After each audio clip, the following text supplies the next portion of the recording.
বর্তমান বাংলাদেশে, বিশেষ করে বাংলাদেশের রাজনৈতিক অঙ্গনের সবচেয়ে টপ অফ দ্য টপিক বা আলোচ্য বিষয় যে দুটো, সেটা হচ্ছে এক আপনার বিএনপি চেয়ারপারসনের উপদেষ্টা ফজলুর রহমান সাহেব, দ্বিতীয় যে বিতর্কিত ব্যক্তিটি সেটা হচ্ছে ব্যারিস্টার রঙিন ফারহানা, যেটা সম্প্রতি আপনার যে ধাক্কা কাহিনী ঘটে গেল আর কি। তো আমি এই দুটো ব্যক্তি সম্পর্কে সামান্য কিছু কথা বলবো, যেগুলো আমি মনে করি দলের হাইকমান্ড সে প্রথম থেকেই বা নীতি নির্ধারকদের উচিত ছিল তাদেরকে যথেষ্ট সতর্ক করা। আজকে সম্প্রতি আমরা জানি যে বিএনপির যে আপনার সিনিয়র যুগ্ম সচিব যে রিজভী আহমেদ সাহেব, উনি এই ফজলুর রহমান সাহেবকে শোকজ করেছেন সম্প্রতি একটা ঘটনাকে কেন্দ্র করে। সেই ঘটনাটা কি, উনি স্পষ্টভাবে আপনার জুলাই আন্দোলনের পিছনে যাদের অবদান ছিল, যে সকল ছাত্ররা, তাদেরকে ছাত্র নেতা বলতে উনি রাজি নন, ওনাদেরকে অভিনেতা বলতে চাচ্ছেন। এবং তাদের পিছনে কালো অশুভ মানে অপশক্তি আছে যারা নেতৃত্ব দিয়েছে এবং এই কালো আবদার সৃষ্টি করেছে, এবং তাদেরকে রাজাকার এবং রাজাকারের বাচ্চা বলে আখ্যায়িত করেছে। পরে একদম রাজাকারের বাচ্চারা মিথ্যা প্রচার করলে ইতনা মিটা মনস। আমি মনে করতেছি মুক্তিযুদ্ধ পরাজিত হয়ে গেছে 5ই আগস্টে।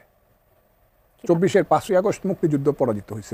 এই দেশটাকে একটা সাম্প্রদায়িক, একটা জঙ্গি, অমানুষের দেশ করার জন্য এরা এখানে আসছে। এরা সার্জিস আলমরা যারা এটা অভিনয় করছে, 5ই আগস্টের অভিনেতা যারা, আমি তাদেরকে নেতা বলতে আর চাই না, তাদেরকে আমি অভিনেতা বলবো। মানুষ বুঝে ফেলেছে এরা হলো রাজাকারের বাচ্চা। তারা টাকা পয়সার মাধ্যমে তরুণ সমাজের একটা অংশকে তারা যে কোনোভাবে কনভিন্স করে 5ই আগস্ট ঘটাইছে কালো শক্তি।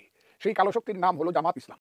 এখন এই যে কথাগুলো আসতেছে, হ্যাঁ, ইনডাইরেক্টলি কিন্তু এগুলো সব তারেক রহমান সাহেবের উপরে চলে আসতেছে। কেননা দেখেন, আপনি জামাতের যে নেতা, উনি একদম সগর্বে বলতেছেন যে আজকে জুলাইয়ের অভ্যুত্থানের পিছনে জননেতা তারেক রহমান সাহেব অদৃশ্যভাবে যথেষ্ট হেল্প করেছেন এবং ওনার বিশাল একটা অবদান রয়েছে। তারপর আপনার বিএনপির যে নেতা যারা রয়েছেন তাদের পক্ষ থেকে কিন্তু একই স্লোগান আসতেছে। যেমন আপনার বিএনপির কেন্দ্রীয় কমিটির যে আপনার যুবদলের নেতা যেমন নয়ন সাহেব, উনিও কিন্তু স্পষ্ট মানে স্লোগান দিচ্ছেন যে জননেতা তারেক রহমান সাহেব জানেন নাকি জুলাই আগস্টের নায়ক আপনি, ঠিক আছে, 5ই আগস্টের নায়ক আপনি। তো এই যে কথাগুলো, তার মানে কি আমরা কিন্তু অত্যন্ত গর্ব করে করতেছি। মানে এখানে সত্যি তারেক রহমান সাহেবের একটা বিশাল ভূমিকা রয়েছে এবং জামাতের সাথে, জামাত শিবিরের সাথে, ছাত্রদলের সাথে, সবার সাথে কি উনি একটা নেতৃত্ব লিডিং দিয়ে আসতেছে। তার মানে কি আপনি ইনডাইরেক্টলি ভাবে কি ডাইরেক্টলি সরাসরি আপনার তারেক রহমানকে কলঙ্কিত করতেছে এই ব্যক্তিরা, ফজলুর রহমান, অথচ উনি একজন বিএনপির একজন অন্যতম একজন পোস্টে রয়েছে, পদ পদবি বহন করতেছে, প্রথম উপদেষ্টা, চেয়ারপারসন উপদেষ্টা, বিশাল ব্যাপার একটা। তো ওনার মধ্যে ব্যক্তির মুক্তি যখন এই জাতীয় কথাগুলো আসে, তো প্রথম থেকে এই ব্যক্তিটাকে তো কাউন্টার দেওয়া উচিত ছিল, ওনাকে স্টপ করে দেওয়া উচিত ছিল। সম্প্রতি ওনাকে শোকজ করা হয়েছে। আর উনি যে অপরাধগুলো করে আসতেছেন, আর বিশেষ করে আমি ওই চরম পর্যায়ে বলবো, শোকজ কেন করবেন, সরাসরি ওনাকে বহিষ্কার করা উচিত। যেগুলো চিহ্নিত আওয়ামী লীগের দালাল, আমরা সবাই জানি ওনার পূর্বের পরিচয়, উনি ছাত্রলীগের একজন তুখোর একজন নেতা ছিলেন। তো পরবর্তীতে হয়তো বিএনপিতে আসছে। তো ওনার ব্লাড তো আসলে প্রকৃতপক্ষে আওয়ামী লীগের ব্লাড, এটা তো কখনো পরিবর্তন হবে না। এক, তারপর দেখেন আপনার এই যে রাজাকার এবং রাজাকারের বাচ্চা, এই জাতীয় শব্দগুলো, যেই শব্দগুলো বাংলাদেশের নেতারা, কি বলবো আমি, নেতারা আসলে কবিরাজ হয়ে এই তাবিজগুলোই বিক্রি করে যাচ্ছে। তো এই যে রাজাকার এবং রাজাকারের বাচ্চার এই তাবিজ আর কত বছর ব্যবহার করবে? এই শব্দগুলো এখন সাধারণ মানুষের কাছে একটা রীতিমতো ঘেন্না চলে আসছে, অনেক কাছে বমি চলে আসে এই ধরনের শব্দগুলো শুনলে এখন। তো এই শব্দগুলো যারা উচ্চারণ করে, এটা কতটা দলের ভাবমূর্তি ক্ষুণ্ণ করতেছে, দলের হাইকমান্ডকে ছোট করতেছে, কল্পনা করতে পারতেছে না। ঠিক আছে, সেই মামদত্তা আমলের যে ফর্মুলা 1971-এর যেই এই রাজাকারের কাহিনীর, যেটা বিগত 17-18 বছর আগে যে ফর্মুলাটা ইউজ করতো, মানুষের কাছে ভালো লাগতো বা মানুষ ইমোশনাল হতো, সেই 20-25 বছর আগের যে ফর্মুলা এখন সেটা প্রয়োগ করে যাচ্ছে, যেটা মানুষের কাছে রীতিমতো ঘেন্না লাগে। আজকে দেখেন এই আসিনা এই রাজাকার এবং রাজাকারের বাচ্চা নামক শব্দটা ইউজ করে, এই তকমাটা ইউজ করে 17 বছর মানুষকে জ্বালিয়েছে, ধ্বংস করেছে, আপনি সবাই জানেন। এবং এই শব্দটার সবচেয়ে বেশি অপব্যবহার হাসিনা করেছে, এবং যার কারণে দেখবেন এই শব্দটার বা এই যে তাবিজ বিক্রি করে আসছিল, এই রাজাকারের বাচ্চা বা রাজাকার নামক শব্দটার যে তাবিজ বিক্রি করে আসছিল, এর তো একটা সাইড এফেক্ট আছে। সেটার সাইড এফেক্ট কিন্তু এই 2024 সালের আপনার জুলাই এসেছে, আপনি দেখেছেন হাসিনার উপরে সেটা চেপে বসেছে। যখন হাসিনা সাধারণ ছাত্রদের উদ্দেশ্যে, শিক্ষার্থীদের উদ্দেশ্যে বলে ওরা সবাই রাজাকারের বাচ্চা, তখনই আমি জুলাই 21 তারিখে একটা বিবৃতি দিয়েছিলাম যে এই রাজাকার নামক কোড বা শব্দ বা তকমা, এইটাই হাসিনার এই সর্বশেষ গলা চেপে এটা এমনভাবে ধরবে ওকে, যে দীর্ঘদিন ধরে অসৎ ব্যবহার করছে, একেবারে ওকে নিঃশেষ করে দিবে, এমনকি পদত্যাগ করতে বাধ্য হবে। আপনার ভিডিওটা দেখবেন পিছনে গেলে। তো সত্যি আমরা দেখেছি যে এই শব্দটাই সারা বাংলাদেশে উত্তাল হয়ে গেল এবং এই থেকে একটা বিশাল বিস্ফোরণ হলো, সর্বস্তরের মানুষ রাস্তায় নেমে আসলো এবং 5ই আগস্টে হাসিনার পদত্যাগ করতে বাধ্য হলো এবং পালিয়ে যেতে বাধ্য হলো আর কি, পদত্যাগে পালিয়ে যেতে বাধ্য হলো রীতিমতো। তো এই শব্দটা আর কত ইউজ করা হবে? এখন আবার সম্প্রতি এই শব্দটাকে আবার বেশি জাগ্রত করতেছে কে? বাংলাদেশ জাতীয়তাবাদী কেন্দ্রীয় দলের অন্যতম একটা পদ ক্যারি করতেছে যুব দলের কেন্দ্রীয় নেতা নয়ন সাহেব। সম্প্রতি আপনারা দেখেছেন রাজাকারের বাচ্চারা, তারপরে কি জামাত শিবির রাজাকার, এই মুহূর্তে বাংলাদেশ রাজাকারের বাচ্চারা, রাজাকারের বাচ্চারা পিঠের চামড়া রাখবো না, রাজাকারের বাচ্চারা পিঠের চামড়া রাখবো না, মুজাহিদের বাচ্চারা, গোলাম আজমের বাচ্চারা, রাজাকারের বাচ্চারা, পাকিস্তানের বাচ্চারা, পাকিস্তানের বাচ্চারা, মানে যত রকম অশ্রাব্য যত শব্দ একজন কেন্দ্রীয় নেতার মুখ থেকে এই জাতীয় স্লোগান, এই জাতীয় উক্তি, আসলে কি বলবো। একজন কেন্দ্রীয় নেতা, ছাত্র দলের নেতা হোক বা যুব দলের নেতা হোক, তাদের ওয়েট থাকবে অন্যরকম, তাদের ব্যক্তিত্ব থাকবে অন্যরকম, তাদের কথাবার্তা শুনলে মানে মনে হবে যে না, বিএনপি যথার্থ ব্যক্তিগুলোকে নেতৃত্বের জন্য দিয়েছে, মানে তাদেরকে আইডল হিসাবে মানবে।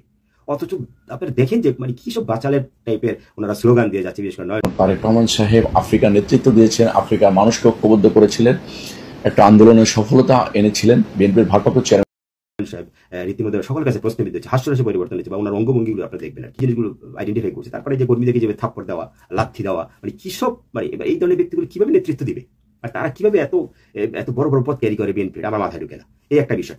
এখন আসি আমি ব্যারিস্টার রুমিন ফারহানার বিষয়টা। দেখেন ব্যারিস্টার রুমিন ফারহানার বিষয়টা যে আপনার যে ওনার যে আচরণ আপনারা দেখতেছেন যে উনিও ঠিক ফজলুর রহমান সাহেবের মতোই প্রকাশ্যে আওয়ামী লীগের দালালি করে যাচ্ছে প্রত্যেকটা টক শোগুলোতে। আছেন দেখুন 32 নাম্বার ভাঙা হলো, আমি জানি এটা নিয়ে আজকে অনেকেই হয়তো আমার বিরুদ্ধে লাগবেন, লাগলেও কিছু যায় আসে না। 32 নাম্বার মিনিমাম 30% ভোট আছে আওয়ামী লীগের। এখন আপনি কি 30% লোক, অর্থাৎ 20 কোটি ধরলে কত হয়? 30% 20 কোটি ধরলে 6 কোটি মানুষ, 6-7 কোটি, আপনি তাকে বঙ্গোপসাগরে ফেলে দেবেন?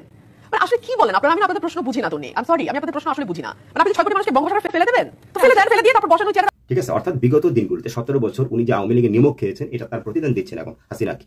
কারণ না দিলে তো দেখা গেছে হয়তো ওইখান থেকে এমন কিছু টিভি চলে আসবে বা ওনার বিরুদ্ধে কথা চলে আসবে যে হয়তো অনেক কিছু ফাঁস হয়ে যেতে পারে। তো সেটা নিমক যারা খেয়েছে, সেটা ফজলুর রহমান সাহেব হোক বা ব্যারিস্টার রুমিন ফারহানা হোক বা অন্য সকল ছোটখাটো যে দালাল টালাল থেকে থাকে, তাদের মুখ থেকে দেখবেন এই আওয়ামী লীগের শব্দটা বা আওয়ামী লীগকে পুনর্বাসনের যে অপচেষ্টা, এগুলো তারা করেই যাবে। কারণ তারা তো বিগত দিনগুলোতে সুবিধা ভোগ করে আসছে, এটা অস্বাভাবিক কিছু না।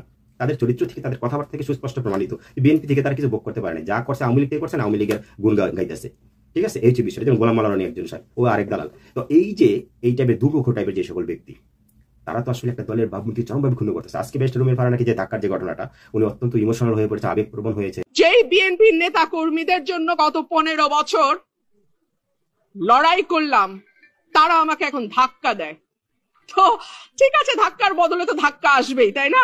সেটাই হয়েছে। এবং দলকে বলতেছে 15 বছর বিএনপির জন্য করলাম, সে আমি ধাক্কা খেলাম। তখন আমি একটা হেডলাইন দিচ্ছি যে আপনার কাছে ইমোশনাল হওয়ার কিছুই নেই, বা এতটা আবেগপ্রবণ হওয়ার আপনার কিছুই নেই। এগুলো আপনার কৃতকর্মের ফল আপনি আজকে ভোগ করতেছেন। সুতরাং এখানে আবেগপ্রবণ হওয়ার কিছু না, সাধারণ মানুষ বুঝে, আর এইসব ইমোশনাল খাবে না। তো এই মুহূর্তে জনতা তারেক রহমান সাহেব উচিত কি ব্যারিস্টার রুমিন ফারহানার ব্যাপারে নীরব ভূমিকা পালন করে। তাহলে আমার মনে হয় এই জাতীয় দালালগুলোর অন্তত মানে কি একটু মানে শিক্ষা হবে, আমি মনে করি। যেটা আর আমরা জানি জনতা তারেক রহমান সাহেব এই ধরনের অপরাধীগুলোকে প্রশ্রয় দেন না। দীর্ঘদিন ধরে হয়তো বিএনপির সাথে ওনার আঘাত করে যাচ্ছে, যার জন্য উনিও হয়তো মুখ লজ্জা বা চোখ খুলতে কিছু বলতে পারছেন না। তো আজকে এই যে একের পর এক যে ঘটনাগুলো করে আসছে, প্রথম থেকে যদি এই অ্যাকশনগুলো নেওয়া হতো দুইটা ব্যক্তির বিরুদ্ধে, যেটা আমরা প্রথমে 5 আগস্টের পর থেকে লিখে আসতেছি, বলে আসতেছি এই ফজলুর রহমান সম্পর্কে, যিনি আসলে এতটাই বিতর্কিত হয়েছে সাধারণ মানুষের কাছে। ফজলুর রহমান নামে কারো কাছে পরিচিত না, ফজলু পাগলা নামে পরিচিত হয়েছে, সবাই জানেন। অত্যন্ত একটা নিন্দনীয় বিষয়, একজন উপদেষ্টার ওনার নামের পদবীর সাথে ফজলু পাগলা শব্দ রয়েছে। এখন পাগল কিভাবে নেতৃত্ব দিবে বা দলের এত বড় একটা পদ ক্যারি করবে, এটা প্রশ্নের বিষয় না। এখানে আবার ব্যারিস্টার রুমিন ফারহানার যে আচরণগুলো দেখবেন, অ্যাটিটিউডগুলো দেখবেন, একটা নারী এবং পুরুষের যৌথ চরিত্র ওনার মধ্যে দেখা যায় যে উনি প্রচন্ড আক্রমণমূলক কথাবার্তা বলেন, অনেক লেডি কিলার টাইপের, যেমন হাসিনা যেভাবে বলতো, কিভাবে বলতো 10টা হুন্ডা 20টা গুন্ডা নির্বাচন ঠান্ডা। উনিও কিন্তু 10টা হুন্ডা 20টা গুন্ডা নির্বাচন ঠান্ডা। গুন্ডা আনতে চাইলে গুন্ডা আনা যায়, অসুবিধা হয় না। ওই টাইপেরই কথাবার্তা বলতেছে, গুন্ডা লাগলে গুন্ডা আমরা নিয়ে আসতে পারি, আমি আনতে পারি, মানে স্টাইল গুলো কি কথাবার্তা বলা।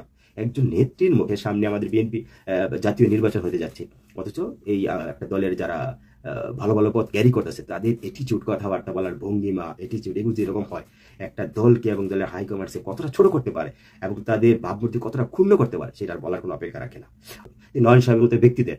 ঠিক আছে, আমার মনে হয় তাদের অ্যাটিটিউড গুলো, যেমন ছাত্র দলের নেতা যে আছেন রাকেশ সাহেব বর্তমানে, এই ধরনের ব্যক্তিগুলিকে অনেক মানে পার্সোনালিটি ব্যাপার খুবই স্ট্রং হতে হবে, ব্যক্তিত্বপূর্ণ হতে হবে, এবং যে কোনো জায়গায় এমন কথা, গঠনমূলক কথা বলার মতো তাদের যোগ্যতা থাকতে হবে।